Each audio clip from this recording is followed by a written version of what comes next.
Muy buenos días, estamos hoy participando de esta semana tan importante y tan interesante que es la Semana Nacional de Ciencia y Tecnología 2020.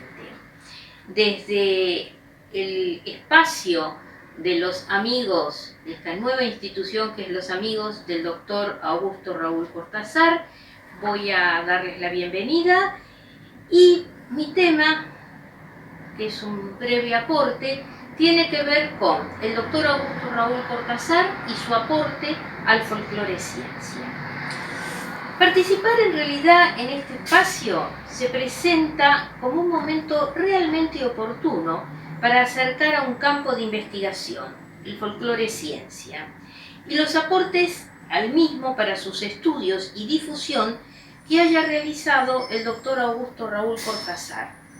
Este es un modo de conocer y de también reconocer temas de nuestra historia científica.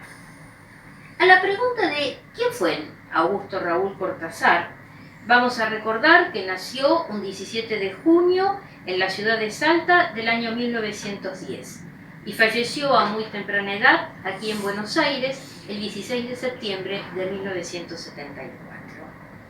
Fue abogado, bibliotecario, profesor en letras y doctor en Filosofía y Letras. Todas estas disciplinas fueron cursadas en la Universidad Nacional de Buenos Aires. Pero su labor principal va a ser el estudio, la investigación y la enseñanza del folclore ciencia y la literatura argentina. Su labor docente se va a plasmar en la Facultad de Filosofía y Letras de la UBA, en el Departamento de Ciencias Antropológicas, en la orientación folclore. Allí fue profesor full time, ganado esto por concurso, y también fue director del departamento de esa carrera. En tanto que en la Universidad Católica Argentina fue profesor titular de Literatura Argentina, y allí crea el Centro de Estudios Folclóricos allá por 1963.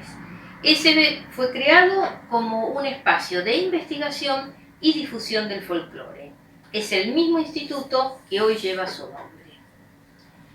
Pero ha de ser también en el Fondo Nacional de las Artes, organismo del cual fue el director desde su creación en el año 1958 hasta su renuncia en el año 1974, el espacio donde ha de generar la investigación, promoción y difusión del folclore en todas sus manifestaciones. Allí presidió durante este tiempo la Comisión de Expresiones Folclóricas y supo, desde este espacio, promover fundamentalmente en el interior del país la valorización del acervo tradicional. Vaya como ejemplos de su obra la mención de haber organizado el régimen de estímulos a las artesanías y la ayuda a los artesanos, la producción de la serie discográfica Folclore Musical y Música Folclórica en el año 1965. La serie de diapositivas explicadas llamada Folclore Argentino en Imágenes. Y también, entre otras, coordinó y asesoró en el relevamiento cinematográfico de expresiones folclóricas argentinas. Este espacio, este relevamiento, está constituido por 23 películas, con el trabajo invalorable de Jorge Prerolán, donde, más allá de la estética del lenguaje cinematográfico, cada una de ellas describe y capta un momento de nuestra historia cultural. Vamos a recordar, por ejemplo, Hermógenes Cayo, Un tejedor de Tilcara, Quilino, Iruya, Feria de Simoca, Araucanos de Rucachoroy, Casabindo, Viernes Santo en Yavi y tantas otras producciones, todas estas de la década de 1960. En lo que refiere a sus escritos, solo voy a recordar alguno de ellos, ya que en este momento no pretendo hacer ningún desarrollo biobibliográfico, sino poner en conocimiento algunos de los aspectos más relevantes de una figura de nuestra historia científica. Aquí vamos a recordar el folclore en el carnaval calchaquí, esquemas del folclore, los fenómenos folclóricos en su contexto humano y cultural, andanzas de un folclorista, el folclore, la escuela y la cultura, entre otros. Hasta aquí, este recorrido solo pretende dar algunas pinceladas sobre la obra de este gran forjador de vocaciones que fue Augusto Raúl Cortázar. Pero aún nos queda desentrañar otra pregunta. Es, ¿por qué hablamos de folclore ciencia cuando nos referimos a Cortázar? No voy a hacer aquí una historia del proceso del surgimiento del folclore como disciplina durante el siglo XIX, durante el romanticismo. Eso que, bien dice Peter Burke, ha dado en llamar el descubrimiento del pueblo. Aquí lo que quiero remarcar es la visión integral que nos propone Cortázar en su tiempo, es decir, entre 1940 y 1970, en 1974, fecha de su fallecimiento, que fue considerar al folclore en la realidad concreta de sus expresiones. Dice que es la que refleja todos los aspectos de la vida tradicional, y para ello elige como base su carácter regional, su condición funcional y su raíz tradicional. Por ello Cortázar nos propone documentar técnicamente los fenómenos mediante investigación de campo, fundamental.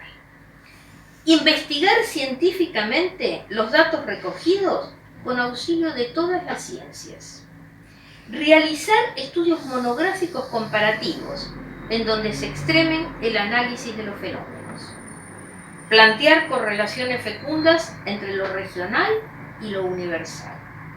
Tener en cuenta los medios de difusión y publicar compilaciones bibliográficas, entre otras cuestiones. Es cierto que hoy utilizamos la palabra folclore muy poco, ya sea por desgaste, mal uso o hasta manipulación y descrédito. Qué lejos ha quedado esa imagen romántica de ese pueblo folk y del saber folk, que hoy la acción transcurre, por supuesto, en los escenarios de la globalización, donde las problemáticas locales se entrecruzan con la interculturalidad y la multiculturalidad, formando parte de este proyecto de sociedad. También es cierto que las culturas que describió el doctor Cortázar están muy lejos de estas otras que nos provee la modernidad líquida, al decir de Bauman, que también han sido apoderadas por el síndrome de la aceleración o el síndrome de la impaciencia. Ya hoy no nos planteamos la cultura urbana como un opuesto a la cultura rural, sino por el contrario, el escenario son cruces de fronteras donde la reconversión no es solo económica, sino también simbólica. Esta escena nos habla de progresiva permeabilidad, confrontación entre culturas, sensibilidades distintas. En este orden de transculturalización, el lugar preciso es un lugar movedizo. Aún en este contexto y con esta realidad que nos atraviesa, pensamos que al hablar de folclore hablamos de una forma de crear y transmitir, y no de gente específica. Por lo explicitado hasta aquí, coincido con el decir de Díaz Viana, al cual voy a citar. Tiene, sin duda, el folclore una gran capacidad de adaptación, la que tiene la cultura, pues el folclore es también la manera en que los grupos construyen y preservan una cultura que hacen suya. Y de eso se trata cuando intentamos estudiar antropológicamente al folclore. De ver cómo el folclore no solo conserva, sino cómo se perpetúa y reinventa.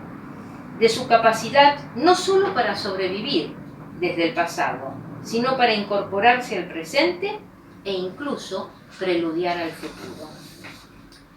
Y como modo de cierre, ¿qué mejor, como síntesis, que recordar las palabras del maestro Cortázar en ese magnífico texto que se llama Andanzas de un folclorista?